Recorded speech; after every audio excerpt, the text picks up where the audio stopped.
Je vous rappelle que vous portez votre mitre blanche et votre aube, que vous vous habillez à la sacristie ouest de Saint-Pédis, vers laquelle vous serez guidés, et que la procession part à 10h30.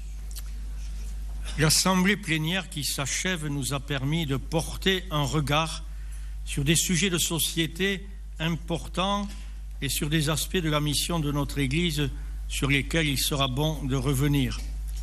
L'apport de M. Gilles Kepel sur les événements touchant le monde de l'islam au loin et chez nous a fourni un éclairage riche et consistant.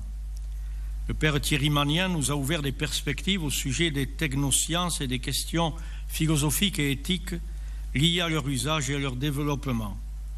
Nous avons continué à réfléchir à la relation entre hommes et femmes dans la vie de nos églises diocésaines ainsi qu'aux initiatives prises en vue de l'éducation affective, relationnelle et sexuelle des jeunes. Le Conseil pour les mouvements et associations de fidèles nous a fait travailler en mini-assemblée sur les nouveaux défis que nous avons à prendre en compte pour une présence missionnaire de l'Église dans les espaces ruraux et hyper-ruraux et dans les mondes populaires et ouvriers. Ces échanges lucides et bienveillants nous invitent à faire confiance à ce qui naît et à encourager les initiatives locales. La présence de l'Église est réelle et attendue en raison de son impact social par les espaces de parole qu'elle ouvre et les liens qu'elle tisse entre les personnes. Devant l'ampleur de la tâche, la parole du prophète Isaïe élargit l'espace de t'attente est ainsi un appel à prendre en compte et à soutenir la diversité réelle de tous ceux et celles qui œuvrent à la mission dans ces mondes. Durant ces jours ici, nous avons également eu connaissance du rapport annuel du Secours catholique sur les pauvretés, et ce qui en ressort, c'est que les pauvres sont de plus en plus pauvres. Et s'ajoute à cela le fait que la solitude et l'isolement les rendent de moins en moins visibles. Ce rapport attire notre attention sur les seniors précaires et les hommes seuls, sans oublier les nombreuses familles monoparentales. Nous voilà renvoyés aux solidarités de proximité, au regard fraternel, aux attentions qui permettent de tenir. Nous sommes tous concernés. L'État, les collectivités territoriales, les services sociaux, le tissu associatif et finalement chacun de nous. La vie est dure pour beaucoup. Dans son exhortation apostolique, la joie de l'Évangile, le pape François nous encourage de bien des manières. Il est indispensable de prêter attention aux nouvelles formes de pauvreté et de fragilité dans lesquelles nous sommes appelés à reconnaître le Christ souffrant, même si en apparence cela ne nous apporte pas des avantages tangibles et immédiats. Ne cessons pas de nous renouveler dans les formes de proximité et d'engagement avec les plus pauvres dans l'esprit suscité lors du rassemblement Diaconia ici même à Lourdes en 2013. Dans un an, en décembre 2015, Paris accueillera une grande conférence sur le climat. Pour beaucoup, cette conférence sera cruciale en ce qui concerne les conditions de vie de l'humanité tout entière. Voici 2 ans, nous avons publié un texte intitulé « Enjeux et défis écologiques pour l'avenir », dans lequel nous invitions les communautés chrétiennes à se mobiliser et à s'engager. Plusieurs événements récents continuent de nous tenir en alerte sur le devenir de notre planète. L'évolution des écosystèmes naturels dont nous dépendons a de quoi nous préoccuper. Il faut que nous soyons tous persuadés d'une chose, le défi de la limitation des effets du dérèglement climatique est d'abord un enjeu de justice envers les plus pauvres et les plus vulnérables qui sont pour nous des frères et des sœurs. Que cette conférence se déroule à Paris l'année prochaine, la même année où le pape François viendra lui-même à la rencontre de l'Église qui est en France, invite à une mobilisation importante de nos diocèses, puisqu'il ne cesse de nous interpeller sur l'impact de cette globalisation de l'indifférence et sur la culture de déchets que nous laissons s'installer dans notre économie et nos relations sociales. Ces défis planétaires sans précédent peuvent aussi être l'occasion d'une salutaire prise de conscience et devenir des opportunités pastorales pour inventer de nouveaux modes de vie. C'est également un grand chantier œcuménique, celui de témoigner ensemble de notre foi au Dieu créateur et de nous mobiliser pour rappeler aux dirigeants et responsables mondiaux que le devenir de notre planète est un défi moral à long terme et non une lutte d'intérêts partisans à courte vue. Cette semaine, notre prière commune nous a fait contempler le Christ.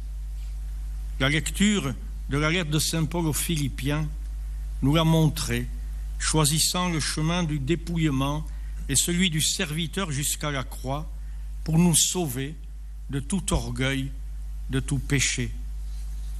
La lecture de l'évangile de Saint Luc lors des Eucharisties, et spécialement celle de la parabole de la brebis et de la drachme perdue, nous montrait le visage et la sollicitude pour le pécheur d'un Dieu à la recherche de l'homme. Cela touche nos cœurs de pasteurs. Cela nous invite à avoir la même attitude à l'égard de tous ceux que la vie a conduits dans des situations de souffrance, de marginalité, de ce que les pharisiens et les scribes appelaient publicains et pécheurs.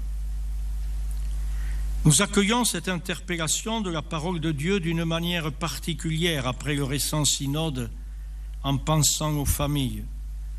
Nous sommes conviés à aller à la rencontre de chacun pour prendre sur nos épaules ceux qui sont blessés, pour les écouter, pour les guider sur le chemin de la guérison spirituelle, pour accompagner les pas de Dieu vers eux, ainsi que leur écoute de l'Esprit qui vient en chacun, tel le bon Samaritain, panser toute plaie. Le document issu du récent synode nous invite à purifier notre langage pour qu'il ne soit jamais blessant et à porter sur toute personne un regard d'espérance. Notre souci et notre devoir de rappeler ce qui est ajusté aux appels de l'Évangile au sujet de la famille ne doivent pas faire taire en nous l'appel à sortir à la rencontre de celui qui souffre, à être une église de la miséricorde et du réconfort, une église qui accompagne, qui marche au pas de l'autre, surtout lorsqu'en son cœur il cherche le Seigneur.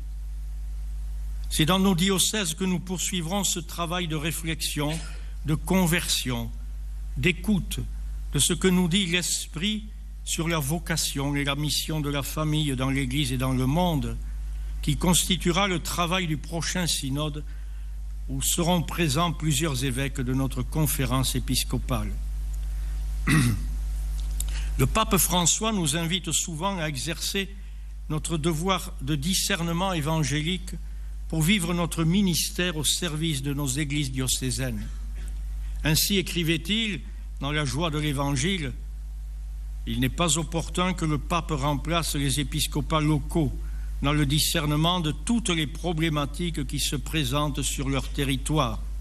En ce sens, je sens la nécessité de progresser dans une décentralisation salutaire.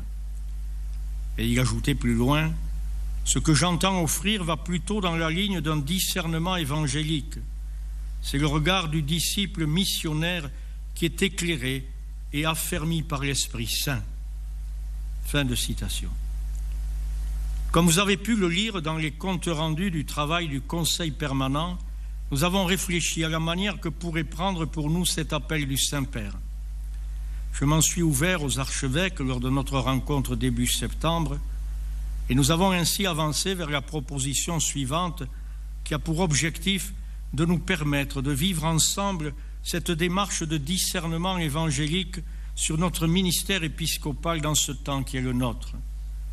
Au mois de mars prochain, nous consacrerons l'équivalent d'une journée à ce qu'on pourrait appeler un moment d'écoute de l'Esprit Saint dans la prière et l'échange.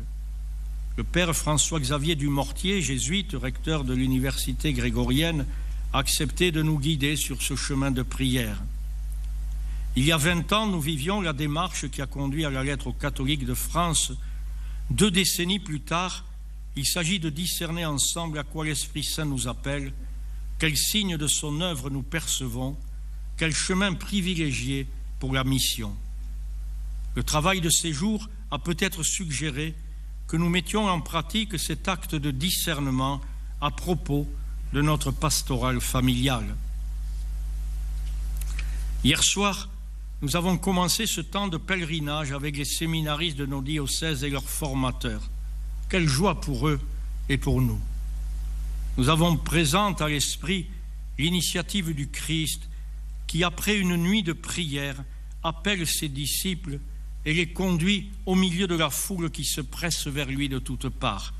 En Luc chapitre 6, versets 12 à 19. Nous fondons là l'élan spirituel qui anime les pasteurs de l'Église. Se laisser habiter par la sollicitude du Christ pour cette foule désorientée qui cherche à le toucher et en même temps devenir un de ses proches, marcher à sa suite et à sa manière pour se laisser transformer intérieurement en ces pêcheurs d'hommes dont il a voulu avoir besoin pour la mission jusqu'à la fin des temps. Et nous autres, qui avons répondu à cet appel depuis des décennies, nous voulons témoigner auprès des séminaristes et auprès des jeunes hommes de ce temps de la joie et du bonheur que le Christ nous a donné de vivre dans l'exercice de ce ministère. Répondre à cet appel nous comble. Répondre à cet appel nous unit au Christ, nous rend proches de lui, dans cet élan d'amour qu'il puisait auprès du Père et déversait sur tous ceux qu'il rencontrait. Faire de sa vie un service pour ses frères dans l'exercice du ministère de prêtre diocésain est un chemin de bonheur pour celui qui l'emprunte et une nécessité pour l'Église et la mission. Nous prierons intensément pour que nous soient donnés les collaborateurs dont nous avons besoin, pour que de nombreux jeunes n'aient pas peur de s'engager dans cette voie. Et aux prêtres, nous voulons dire qu'ils sont les meilleurs ambassadeurs de cet appel. Il me reste en terminant à exprimer toute notre reconnaissance à tous ceux qui nous permettent de vivre ici nos assemblées plénières, en tout premier Monseigneur Nicolas Brouvet, et les membres divers des sanctuaires de Lourdes, qui nous accueillent 2 fois par an avec beaucoup de disponibilité et de générosité. Merci aussi au secrétariat général sous la responsabilité de Monseigneur Olivier Ribado-Dumas, à tous les membres des divers services nationaux, à l'équipe événement ainsi qu'au secrétariat.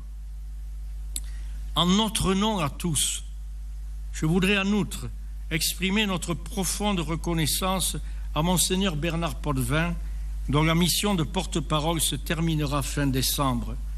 Nous avons vraiment apprécié sa disponibilité, sa compétence, la justesse de ses interventions, qu'il en soit profondément remercié.